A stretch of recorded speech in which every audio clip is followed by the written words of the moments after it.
Hi friends, welcome to మనందర్ mobiles. ఈరోజు మొబైల్లో ఉన్న కొన్ని ముఖ్యమైన పార్ట్స్ గురించి మనం తెలుసుకుందాం. మనకి మొబైల్లో వచ్చి ఇయర్ స్పీకర్ ఒకటి, మైక్ ఒకటి, రింగర్ ఒకటి చాలా ముఖ్యమైన విభాగాలు. వీటిల్లో ఏ ఒక్కటి బాగాలేకపోయినా మనం మాట్లాడే వాయిస్ అవతలకి వినపడదు. కనుక మనం ఇయర్ స్పీకర్ చిన్నగా వినపడుతుంది అనుకుంటే ఇయర్ స్పీకర్కి ఒక మెష్ వస్తుంది. ఆ మెష్ డస్ట్ ఎక్కువ చేరటం వల్ల మనకు చెమట పట్టడం వల్ల బాగా డస్ట్ పేరకపోతుంది. కనుక ఇటువంటి మెష్ ఉంటుంది. ఈ మెష్ని చూడండి, పైన చూస్తే హోల్స్ కనపడుతుంటాయి.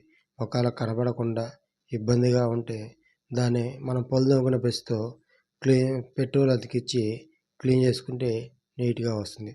అప్పుడు సౌండ్ స్పష్టంగా వినపడుతుంది. లేదంటే ఎట్లా ఉంటుందో చూసుకో, అంత డస్ట్ పేరుకున్నప్పుడు అట్లా క్లీన్ చేసిన తర్వాత నీట్గా వస్తుంది. అలాంటప్పుడు మనకి ఇయర్ స్పీకరు బాగా సౌండ్ వినపడుతుంది. లేదనుకొని మీరు స్పీకర్ మీద షాప్కి వెళ్ళారంటే ఇట్లాంటి స్పీకర్ మార్చామని చెప్పి 200 నుంచి 300 దాకా ఛార్జెస్ చేస్తారు. వాళ్ళు ఏం చేస్తారంటే కొందరైతే చెప్పి క్లీన్ చేసి ఇస్తారు, కొందరైతే స్పీకర్ మారుస్తామని చెప్పి డస్ట్ క్లీన్ చేసి మార్చేస్తారని డబ్బులు తీసుకుంటారు. మైక్ మైక్ కూడా మార్చినా కూడా మీకు 300 నుంచి 250 దాకా ఛార్జ్ చేస్తారు.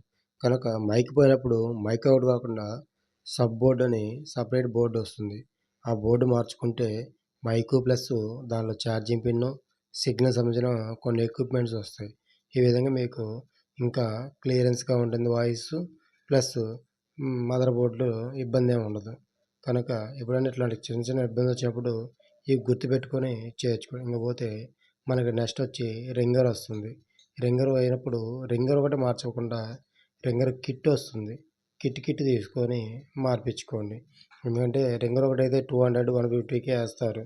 కాకపోతే కిట్ మార్చుకోవడం లేదంటే 400 నుంచి 450 దాకా ఛార్జెస్ పడతాయి.